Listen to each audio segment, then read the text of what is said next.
Ah bon, comme on a demandé le déplacement, le transfert à la session, c'est bon, pour plusieurs raisons. Je crois que c'est, comme dirait le président, c'est presque un prétexte, mais en tous les cas, c'est important qu'on puisse parler de langue corse au sein de l'Assemblée plutôt qu'en commission permanente, qui malgré tout, accordez-moi-le, est un peu plus confidentiel. D'autant que ça aborde la question de l'immersion, qui est pour nous fondamentale depuis des années, et que ce problème d'immersion mérite d'être traité, y compris, vous l'avez vu au travers l'an dernier de la loi Molac et un certain nombre de blocages issus de Paris, notamment du Conseil constitutionnel, qui finalement n'empêchent pas l'immersion, empêche carrément, à un moment donné, remet en cause même carrément l'enseignement des langues et cultures dites régionales. Je ne reconnais pas le vocable régional, je préfère le vocable minoritaire pour la langue corse, puisque c'est une langue qui est parlée aussi en Sardaigne. Le gallorais, c'est une variété pour nous très parlée, 400 000 personnes, hein, qui parlent une variante qu'on peut qualifier pratiquement de corso-sarde, qui est donc très proche du Corse du Sud, du parler sartenais, je dirais, piano-navretto. Juste quelques interrogations. D'abord, c'est important. Alors, je ne veux pas polémiquer parce que bon, c'est un dossier qu'on connaît bien et qu'on continue de connaître puisqu'on y participe encore avec l'université. Mais c'est important quand même que on sache. Bon, moi, j'avais posé une question orale en septembre. Alors on parle, on n'a pas encore les chiffres de la rentrée des effectifs primaires, secondaires, des élèves qui suivent cet enseignement. Et c'est fort regrettable, d'autant que, quelque part, c'est aussi, je passe mon expression, une arme dans la négociation, au sens où il y a quand même plusieurs milliers d'élèves inscrits.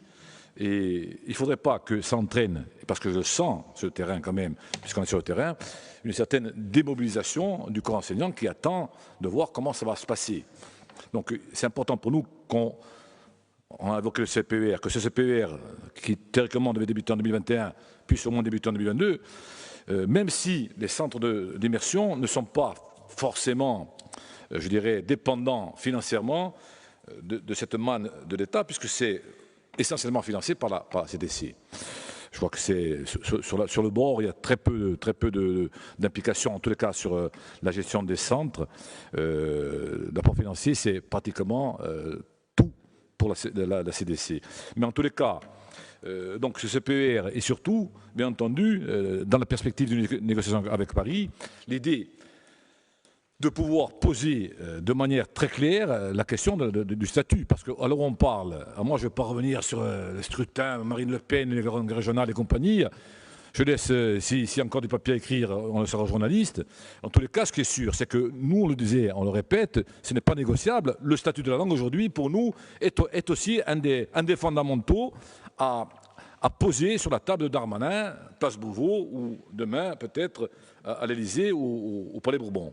En tous les cas, ce qui est sûr, c'est que aujourd'hui, au-delà de l'immersion, c'est tout un enseignement qu'il faut dynamiser. Alors moi, je ne reviendrai pas sur les propos de Véronique Pietri, qui quelque part est aussi partie prenante, hein, puisqu'elle est aussi enseignante, et qu'elle voit bien sur le terrain qu'il y a des interrogations prégnantes.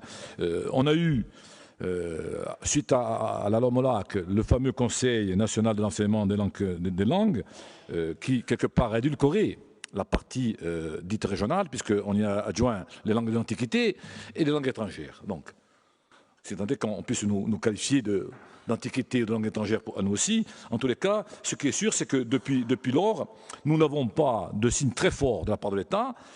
Je prends pour preuve, et je l'ai porté exprès, la lettre cadre. La lettre cadre, on l'avait rédigée en décembre 2020. J'ai l'impression que c'est il y a 1000 ans. Cette lettre cadre, elle est sortie en mars 2022. Aussi dit, je l'ai dit, il y a notamment des choses qu'on a négociées à l'époque et qui sont toujours en jachère. Donc, moi, je crois que c'est important, au-delà du rapport que nous voterons, bien sûr, hein, parce que c'est, vous l'avez rappelé, l'immersion, c'est essentiel, et notamment au travers de ces centres, mais pas que. Je crois qu'aujourd'hui, il faut absolument dynamiser toutes les filières immersives parce qu'elles sont... Je vous rappelle quand même que nous avons financé dans une autre vie une méthode d'apprentissage de la lecture au CP corse français à la mode catalane, puisqu'on avait fait venir les Catalans à l'époque, et que cette méthode aujourd'hui est toujours dans les tiroirs. Elle a été financée à hauteur de 150 000 € par la collectivité dans le programme Canopé. Donc c'est important de vous dire comment. Donc le prétexte était bon pour en parler. Là, je pense qu'on partage tous, je regarde tous les bancs de cette Assemblée, on partage tous, je pense, le même objectif. En tous les cas, vous dit, au Pougor, et nous, je pense qu'à un moment donné, il faut qu'on pense aux générations qui viennent. Il ne faut pas qu'on revienne, un peu comme pour l'expression géographique, à du folklore ou à ce que je vois maintenant, y compris au Pays Basque, où les interrogations sont les mêmes. Ils ont un office public de la langue basque, ils sont en situation d'échec. Je ne parle même pas du reste. Je crois que là, aujourd'hui, nous avons obligation de mettre dans ce pot commun, en tous les cas, de revendicatifs qu'évoquait tout à l'heure même Paul Félix, puisqu'on parlait ne pas monter à Paris les mains dans les poches, d'avoir cette question de la langue dans notre valise, pour ceux qui monteront, dans votre valise, et surtout de peser, parce qu'on ne peut pas entendre Macron dire, lorsqu'il présente son programme au présidentiel, on n'en parle plus, il n'est pas question d'officialité, parce que quand on parle d'officialité, on parle de reconnaissance du peuple. Je crois que les curseurs sont là, il faut les mettre là où ils sont pour nous, et ils ne sont pas apparemment au juste niveau. Aujourd'hui, quand on parle de langue, on parle de peuple. Et si on parle de peuple sans langue, vous avez bien compris que c'est le rond-point de Baléone ou le rond-point de Fouriane et rien d'autre. Donc, pour prendre une image très simple.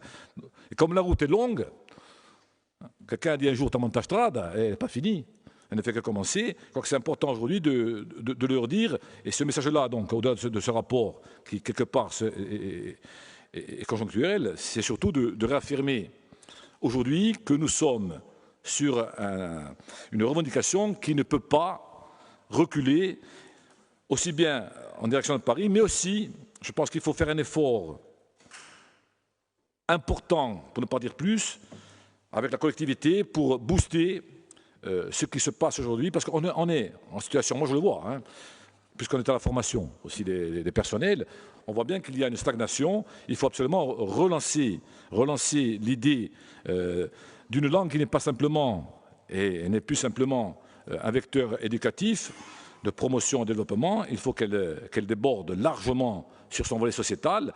Et le volet sociétal, je le renvoie à la question de septembre, c'est le CPER, 30 millions, dont 6 millions dévolus à la part sociétale. Je termine en disant que, bien entendu, nous sommes prêts à vous accompagner sur cette route-là.